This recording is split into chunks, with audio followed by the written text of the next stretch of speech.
Good morning mga kasari. So ayan, another day, another vlog, another update, another tips sa ating sari-sari store.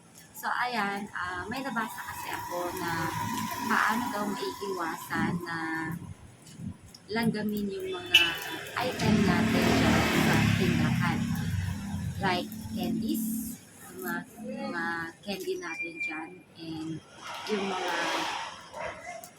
noodles, pancit canton. So ayan. Diba kapag yung mga pancit canton noodles, minsan hindi natin may iwasan na nakakabili tayo ng may butas. So hindi natin yan alam. Kasi minsan hindi na natin chinecheck. So kapag ako yung nag-grocery, talagang chinecheck ko yung isa-isa. And yung kasabay na yung expiration date niya. So, yun. Para maiwasan natin langgam. Kasi kapag may butas yan, maamoy ng langgam. So, pupuntahan ng langgam. At ito naman, yung sa candies. Yung iba, may mga lalagyan talaga sila na silado para hindi langgam yan. Pero ako, ang ginagawa ko kasi, hindi naman siya nakagarapon or yung sealed na lalagyan ang ginagawa ko. So, nakabukas lang siya dyan, ang mga candies ko, pero kumpul-kumpul lang sila. So, yung sa candies kasi, para maiwasan naman natin. Kasi may mga candies kasi iba-iba yung balot. Ayan. Yung ganito, sa Dynamite, yung iba-iba kasi. Dito sa Dynamite, ganito yung pagkabalot. So, alam natin na secure dito, di ba? Nakaseal talaga. And then, yung Max, ganito naman. Same lang sila. Yung sa kopi ko, ganito din. Unlike dito sa snow beer, ito, madali itong pasukin ng langgam. So, ayan.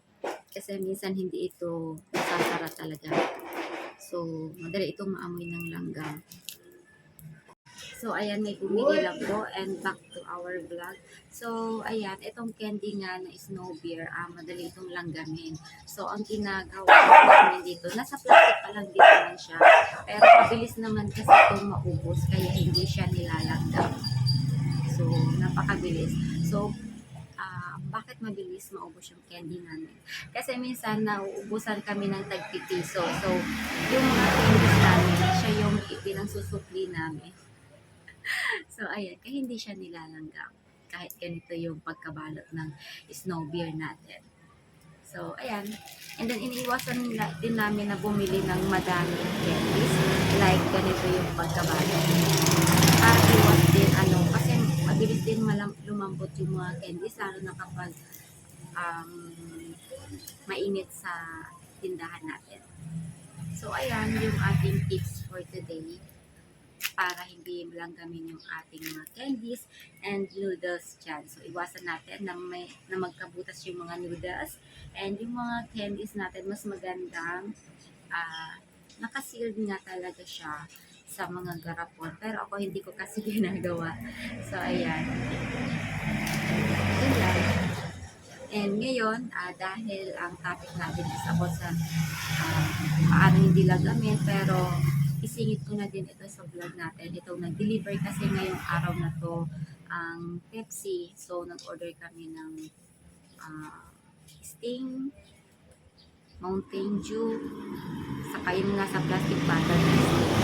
So, mabenta kasi yun sa amin. Kaya sa truck kami, sa ahente kami kumukuha talaga. And then, para makamura din. So, eto, panoorin niyo pa.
Binababa na po nila yung ating order na sting. So, ayan, pinapark natin sila dun sa kabila. Discount kita dito sa 5 pesos sting.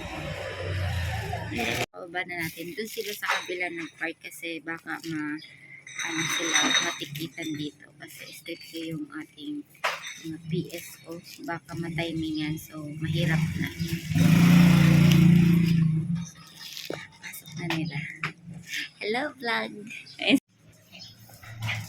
Kent Dam!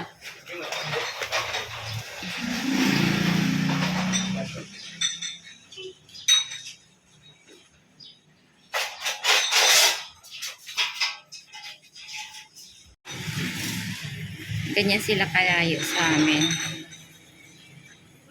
Kabilang kalsada lang naman. Hello, good morning mga kasari. So, ayan, nag-deliver ngayon ng ating Sting, yung Pepsi na product. So, ayan, umorder sa ahente para mas mura.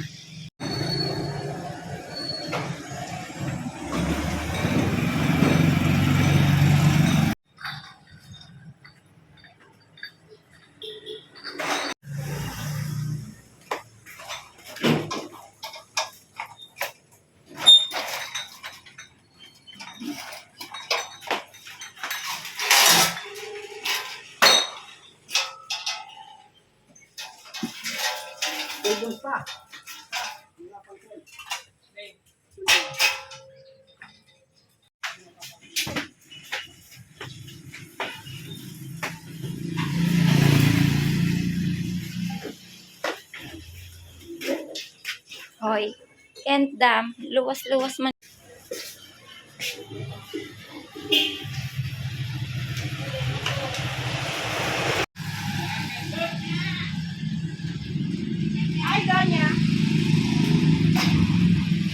So, ayan, hindi lang Sting yung kinuha natin, pati yung Mountain Dew, kinuha na lang din natin. So, ayan, next naman yung Mountain Dew, ayan.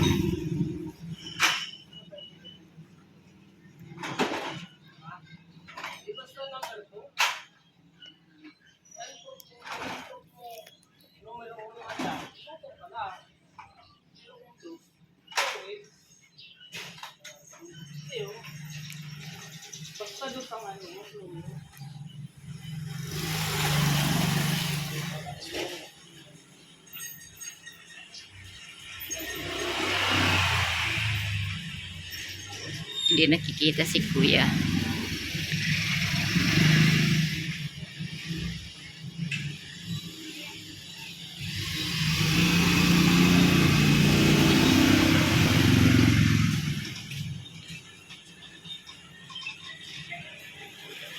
Pasukin din si Tigna.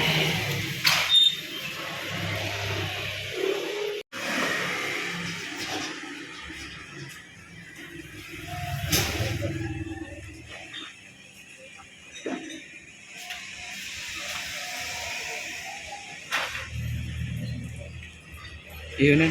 5 times 25, 125. Kin naman na niya.